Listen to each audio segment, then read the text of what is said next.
Hello my dear friends, आज मैं class 10th का प्रश्न लेकर आ रहा हूँ। आपका इतिहास आपका कहा जाता है एसएसटी का मैं क्लास लेकर आ रहा हूँ। किसका लेकर आ रहा हूँ? एसएसटी का क्लास लेकर आ रहा हूँ। प्रश्न को देखिएगा। कहता है समय मायने नहीं रखता पढ़ने के लिए। ठीक है, कहता है समय मायने नहीं रखता पढ़ने के लिए, बस मकसद और मन ही काफ़ी है। ठीक है, अच्छा अब देखिएगा मेरा भाई, पहला क्वेश्चन एसएसटी का मैं बताने जा रहा हूँ, जरा देखिएगा। कहता है राष्ट्रवाद क्या है? पहला प्रश्न है राष्ट्रवाद क्या है? तो देखिएगा, कहता है राष्ट्रवाद क्या है, तो आंसर देखिएगा। देश के प्रति प्रेम की भावना को राष्ट्रवाद कहा जाता है। देखिएगा, कहता है राष्ट्रवाद क्या है, तो आंसर देखिएगा। कहता है देश के प्रति प्रेम की भावना को राष्ट्रवाद कहा जाता है। ठीक है, आगे देखिएगा। आगे प्रश्न है मेजनी कौन था? प्रश्न है दूसरा, मेजनी कौन था? अब देखिएगा यहां से क्या होता है बाबू, मेजनी कौन था, तो आंसर देखिएगा। कहता है मेजनी साहित्यकार और गणतांत्रिक विचारों का समर्थक और योग सेनापति था। देखिए प्रश्न क्या पूछ रहा है, इसे देखिएगा। कहता है मेजनी कौन था, तो आंसर है मेजनी साहित्यकार गणतांत्रिक विचारों का समर्थक था और योग सेनापति था। और क्या था? योग सेनापति था। मेजनी कार्बोनरी नामक गुप्त दल का सदस्य था।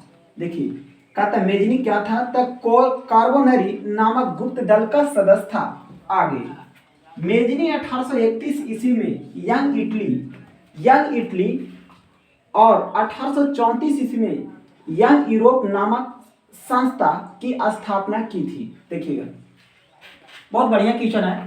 कहता है मेजनी कौन था, तो मेजनी एक साहित्यकार गणतांत्रिक विचारों का समर्थक और योग सेनापति था। आगे मेजनी कार्बोनरी नामक गुप्त दल का सदस्य था। मेजनी 1831 ईस्वी में यंग इटली और 1834 ईस्वी में यंग यूरोप नामक संस्था की स्थापना किया था। ठीक है, आगे देखिएगा। अब देखिएगा तीसरा प्रश्न को हम लोग। कहता है जर्मनी का एकीकरण की बाधाएं क्या थी? पहला है जर्मनी के एकीकरण की बाधाएं क्या थी, तो आंसर लिखल है जर्मनी के एकीकरण को निम्नलिखित बाधाएं थी। जर्मनी के एकीकरण की क्या था? निम्नलिखित बाधाएं थी। पहला, जर्मनी में लगभग 300 छोटे बड़े राज्यों में विभक्त था। जर्मनी कितना राज्य में? जर्मनी लगभग 300 छोटे बड़े राज्यों में विभक्त था। दूसरा, उत्तरी और जर्मनी के प्रोटेस्ट एवं दक्षिणी में कैथोलिक बहुमूल क्षेत्र था। कैथोलिक क्या था? बहुमूल क्षेत्र था। आगे इसके ऑस्ट्रिया को मुख्य बाधा बना हुआ था।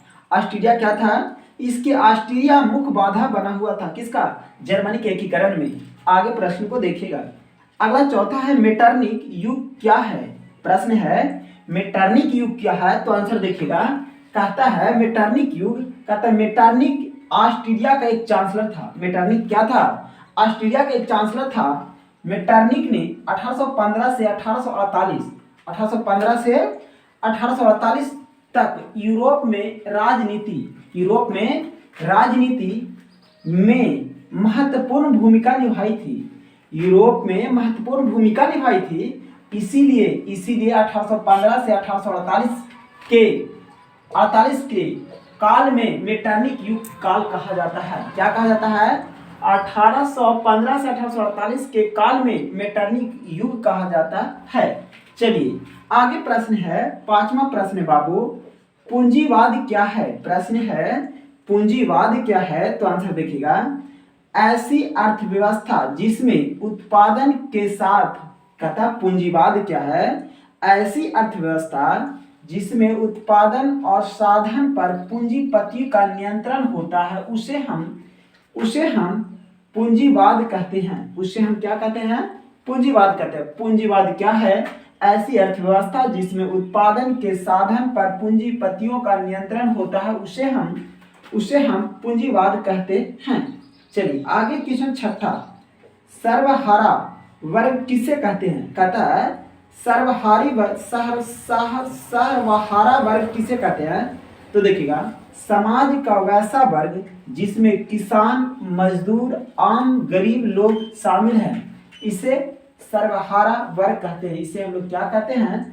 सर्वहारा वर्ग कहते हैं। फिर नेक्स्ट वीडियो में मिलते हैं। आज भर इतना ही तक।